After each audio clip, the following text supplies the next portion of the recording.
তাই বলে দেশের স্বাধীনতা বিসর্জন দিতে পারে না।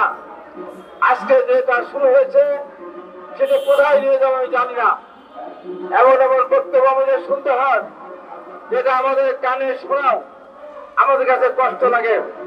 আজকের অনুষ্ঠানের প্রধান অতিথি পৃথিবীর ইতিহাস খুঁজে দেখেন তো কোথাও খুঁজে পান কিনা একজন বৃহত্তর নেতাকে চিফকে এইভাবে রাজপথে পিঠে ক্ষতবিক্ষত করেছে এমন একটা উদাহরণ দিতে পারবেন? বাংলাদেশের সবচেয়ে জনপ্রিয় নেত্রী দেশটি বেগম খালেদা থেকে মিথ্যা মামলা সাজা দিয়ে বিদেশে চিকিৎসা না দেওয়ার কারণে এখন ওনার শারীরিক যে অবস্থা লিভার ট্রান্সফার করার সুযোগ নেই। এই অত্যাচারের কাহিনী পৃথিবীর ইতিহাসে আছে।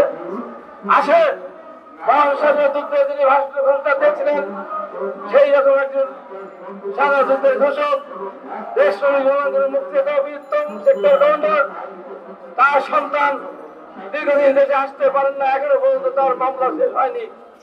এমন দেশ কোথাও আছে কিনা যে দেশের জন্য এবং যে দলের লক্ষ লক্ষ কর্মী নেতারা আমরা জেলে গিয়েছিলাম, বারবার আমরা কারাগারে গিয়েছি, আমাদের রিমান্ডে যেতে হয়েছে, আমাদের পলিটিক্যাল ব্যক্তি ঠক খেতে হয়েছে।